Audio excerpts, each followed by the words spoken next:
On May 30th, 1899, a woman dressed in men's clothing stepped out of the shadows of Cane Springs Canyon, Arizona, pointed a revolver at a stagecoach driver, and committed one of the last stagecoach robberies in the history of the American West. She was 5 feet tall. She weighed around 100 pounds. She had cut her own hair short to pass as a teenage boy. And when she robbed the 3 passengers of their cash, she handed each of them $1 back before disappearing into the desert, so they could afford something to eat when they reached Florence. Her name was Pearl Hart. She was 28 years old. She had no prior criminal record. She had never robbed anyone before in her life. And within days, her face was on the front page of newspapers from Arizona to Philadelphia to New York City. Described as the Lady Bandit in breathless headlines that treated the very existence of a female stagecoach robber as more remarkable than any specific crime she had actually committed.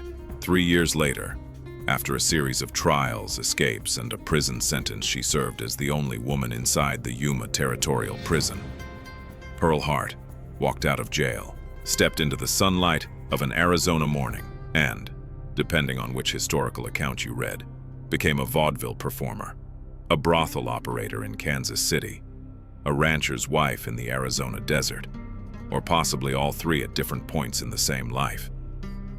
No one knows for certain, because after 1904, Pearl Hart essentially disappeared from verified historical record, and the woman who briefly became one of the most famous criminals in America spent the remaining 50 years of her life living under a level of obscurity so complete that historians still argue today about what her actual name was when she died, when exactly she died, and where. This is not a story about a famous outlaw. It's a story about what fame meant for a woman in 1899 and how quickly a country that had made Pearl Hart a celebrity decided it was done with her.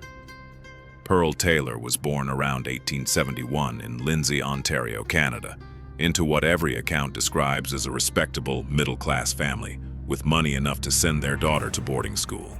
The girl her school friends remembered years later was, in the words of one who wrote to the Arizona Historical Society after her arrest made news, a pretty girl with a wonderful figure and voice who could sing like a mockingbird and was lithesome, blithe, and witty. The contrast between that description and what came after is the entire story of Pearl Hart. At 16, she eloped with a man named Frederick Hart, who worked occasionally as a bartender in Carnival Barker, but spent most of his time losing money at gambling tables and, according to multiple accounts, drinking heavily and being physically abusive to the young woman he had married. Pearl left him repeatedly, returned repeatedly. The cycle that historians now recognize as a pattern of domestic violence repeated across years and multiple attempts at fresh starts. She followed Frederick to Chicago in 1893 for the World's Fair, the great showcase of American modernity that brought the globe to Illinois and introduced the country to Ferris wheels, electric light on a massive scale, and Buffalo Bill Cody's Wild West show performing just outside the fairgrounds to audiences who found the mythologized frontier more entertaining than the documented one. Pearl Hart was in the audience for those performances. She would eventually, years later, end up performing in exactly that kind of show herself. But in 1893, she was still just a woman with an abusive husband trying to figure out how to build a life. She eventually landed in Arizona. The specific chain of events between Chicago in 1893 and Globe, Arizona in 1899 is one of the many sections of Pearl Hart's story where the historical record thins to almost nothing. Conflicting accounts place her working as a cook, a performer, possibly a prostitute. What is documented is that she was in Globe by 1898 or 1899, working in a mining camp boarding house, and that she had been separated from Frederick Hart long enough that when she met a German drifter named Joe Boot, she began a relationship with him without any paperwork of divorce to tidy up the legal situation first. Joe Boot was not a successful criminal. He had ideas but limited execution. When Pearl received word that her mother was ill and needed money for medical bills, Boot's solution involved first attempting a scheme where they lured men to their room under false pretenses and robbed them when they arrived. This was too slow and too risky. The Stagecoach robbery was his next idea. The Globe to Florence route was one of the last in Arizona still operating by horse-drawn coach in an era when railroads had replaced most of them. Because it was considered a relic, it hadn't been robbed in years and didn't carry an armed guard. Pearl cut her hair, put on men's clothing, practiced holding a gun. And on May 30th, 1899, she and Boot stopped the coach at Cane Springs Canyon. The actual robbery took only a few minutes. Boot held his gun on the driver and 3 passengers while Pearl went through their belongings, taking $431 in cash and a revolver. Before leaving, she returned $1 to each passenger. The gesture, documented by the passengers themselves when they gave their statements to law enforcement, was either genuine sympathy or theatrical flair, possibly both. And it became one of the most repeated details of the story, precisely because it complicated the clean villain narrative that a straightforward stagecoach robbery would have offered. You don't give money back to people you're robbing without having some more complicated relationship to what you're doing. The getaway went poorly. Boot's plan apparently did not survive contact with actual Arizona desert navigation. The pair either got lost, wandered in circles, or simply underestimated how quickly a posse would be organized. 6 days after the robbery, on June 5, 1899, Pinal County Sheriff Truman and his deputies found them asleep in the desert. Boot surrendered quietly. Pearl Hart, according to the sheriff's own report, fought.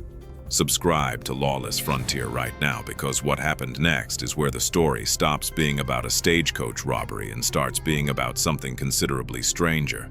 What a country does when it decides a criminal woman is more entertaining than threatening. The jail in Florence did not have separate facilities for women. Hart was moved to Tucson. Within days, headline reports of the Lady Bandit had appeared in newspapers as far as Philadelphia and New York. Cosmopolitan magazine, then a general interest publication rather than the fashion title it would later become, sent a reporter to interview her for a full feature story that ran in the fall of 1899 with photographs. Hart understood publicity with an instinct that would serve any modern content creator well. She gave interviews readily. She posed for photographs. She dictated her own account of events with the self-awareness of someone who recognized that the story being told about her was at least as important as the facts of what she had actually done. The Cosmopolitan article described her as just the opposite of what would be expected of a woman stage robber, noting that when angry or determined, hard lines show about her eyes and mouth, a physical description that tries to reconcile the reader's preconception of feminine softness with the fact of a woman who had actually done what Pearl Hart had done. On October 12, 1899, while awaiting trial, Hart escaped from the Tucson jail. The escape was likely assisted by an inside accomplice, someone who helped her get out and possibly provided cover for her departure. She made her way south toward New Mexico. 2 weeks later, near the town of Deming, a detective recognized her from the Cosmopolitan photographs and arrested her again. The legal and cultural framework that produced Pearl Hart's acquittal on the robbery charge deserves more attention than it usually receives, because it reveals something specific about how Arizona Territory in 1899 thought about female criminality. The jury that acquitted her, despite her full confession, was not confused about the facts. She had admitted everything in print and in court. They were making a different kind of decision. That a woman who had done what Pearl Hart did not fit the category of criminal that the stagecoach robbery law was designed to punish. This is not generosity or chivalry in any simple sense. It is a specific form of paternalism that treats a woman's crimes as fundamentally less serious than a man's crimes, which simultaneously softens the punishment and denies the woman in question the dignity of being taken seriously as an agent of her own decisions. Pearl Hart had chosen to rob that stagecoach. She had planned it, prepared for it, cut her hair for it, and executed it. The jury that acquitted her was, in its own way, refusing to believe she was fully responsible for any of that, which is precisely why the judge's outrage produced the immediate rearrest and the mail tampering conviction. Someone in that courtroom was going to take what Pearl Hart had done seriously, even if the jury would not. Hart herself appears to have understood this dynamic with some clarity, given that she subsequently made a career out of alternating between claiming victim status to juries and performing outlaw bravado to journalists, depending on which audience she was performing for at the time. The trial that followed produced one of the most remarkable legal outcomes in the history of Arizona Territory. Hart was charged with stagecoach robbery, a crime she had openly confessed to and bragged about in print. She appeared before the jury and begged for mercy, claiming she had wanted only to see her ailing mother. The jury acquitted her. The judge was furious. He ordered her immediately rearrested on a charge of mail tampering because the stagecoach had been carrying letters and parcels that fell under federal postal jurisdiction. A second jury convicted her. A third charge, stealing the stagecoach driver's pistol, produced a second conviction. She was sentenced to 5 years in the Yuma Territorial Prison. Joe Boot was simultaneously sentenced to 35 years. He escaped within a year and was never seen again. Pearl Hart served her sentence in a special cell, built specifically because the prison had never housed a female inmate before. She gave interviews to visiting journalists. She wrote poetry. She took up tatting, a form of intricate lacework. She smoked cigars. She received a steady stream of visitors who came specifically to see the famous Lady Bandit, who treated the prison itself as a stage. She was released in 1902, 18 months before her sentence ended, under circumstances that remain debated by historians. One account says she claimed to be pregnant, a claim that would have required the prison to arrange different housing. No child was ever documented after her release, which raises questions about whether the claim was true or a calculated exit strategy for a woman who had demonstrated a consistent talent for working within whatever system she found herself operating in. After 1902, the verified historical record of Pearl Hart begins to dissolve. What the documents show is a woman who had been one of the most photographed and interviewed criminals in the United States, becoming, within a few years, essentially invisible. The Chicago World's Fair of 1893 that Pearl Hart attended is worth a brief pause because it represents a specific cultural moment that connects directly to everything that came after in her life. The fair, formerly called the World's Columbian Exposition, was where Buffalo Bill Cody ran his Wild West show just outside the official fairgrounds, having been denied space inside. The show was a deliberate mythologization of a frontier that was already, in 1893, closing down. The same frontier that Pearl Hart would briefly inhabit at its very end 6 years later in Arizona. The show featured recreations of stagecoach robberies among its attractions, performed by actors who dramatized the lawlessness that real frontier communities had spent decades suffering through and were genuinely glad to be leaving behind. Pearl Hart sat in that audience watching actors pretend to be outlaws.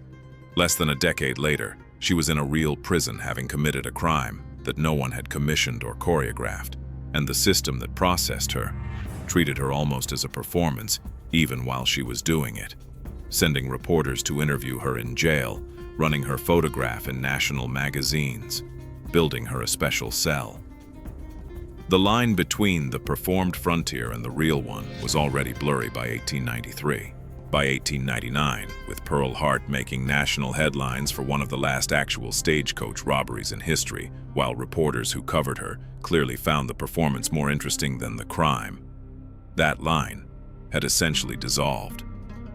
Some accounts place her performing on the vaudeville circuit, billing herself as the Arizona Bandit, recreating the stagecoach robbery in theatrical form for audiences who had read about it in newspapers.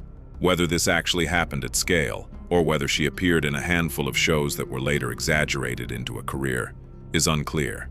Some accounts say she appeared briefly with Buffalo Bill's Wild West show. Historians at the Arizona Historical Society have found no firm documentation for either of these claims. In 1904, she was arrested in Kansas City for running a brothel, but was released. That arrest is one of the last documented appearances of Pearl Hart in any verified historical record for a period of 20 years. In 1924, she reappeared briefly in Florence, Arizona, walking into the old courthouse where she had been tried a quarter-century earlier. An attendant asked who she was. She paused in the doorway and said, with what witnesses described as a dramatic smile, "Pearl Hart, the lady bandit." Stagecoach robbery, and then she walked out again and disappeared for another 30 years. The most plausible theory, assembled from fragmentary evidence by researchers who have spent years on this question, is that Pearl Hart married an Arizona rancher named Calvin Bywater sometime in the early 1900s, changed her name, and spent the rest of her life as Pearl Bywater on a homestead somewhere in the Arizona desert, not far from the canyon where she had stopped the stagecoach in 1899. If this is correct, she lived into her 80s, dying on December 30th, 1955, surrounded by whatever ordinary life she had built for herself after her moment of celebrity had passed. But even this is not certain. Other accounts place her death in 1952 in San Francisco, others in Kansas City. The date, the place, and even the name she used are all contested by researchers working from incomplete records. What is certain is this: Pearl Hart was for a few months in 1899 one of the most famous women in the United States. Her face appeared in national magazines. Her story was reprinted in dozens of newspapers. She was acquitted by one jury and convicted by another, escaped from jail twice, and served time in a prison that had to build a special cell for her because no one had anticipated that a woman would end up there. And then, she walked away from all of it, deliberately and completely, into a life that left almost no trace in any document or record. The specific detail of the dollar returned to each passenger reveals something about Pearl Hart that neither the villain narrative nor the romanticized outlaw narrative quite captures. She had robbed those people. She also gave them each enough money to eat. Both things happened, documented by the passengers themselves, in the same 5 minutes in Cane Springs Canyon. The gesture was not strategic. It did not reduce the legal charge she faced, did not make the robbery less of a robbery in any legal sense. It was simply what she decided to do in that specific moment, with the money she had just taken. Researchers who have studied her case in detail note that this detail was consistently highlighted by Hart herself in every interview she gave, suggesting she understood it as central to how she wanted the story understood, not as evidence that the robbery was not serious, but as evidence that she herself was not simply extracting what she could from people who had no defense against her. The dollar back was a statement about who she understood herself to be, even in the moment of committing a crime. Whether that self-understanding was accurate or convenient is impossible to know from the outside. What is documentable is that a woman who robbed 3 strangers in the Arizona desert and then handed them each $1 back had a more complicated internal moral accounting than any simple criminal profile could contain, and that she knew it, and that she made sure the press knew it, and that it worked, right up until the moment it stopped working and she vanished. The Wild West created Pearl Hart, and Pearl Hart, when she was done with it, walked out the door and closed it behind her so quietly that historians are still arguing about where she went. If you want the real history behind the Old West legends, subscribe to Lawless Frontier, because next week we go somewhere even darker.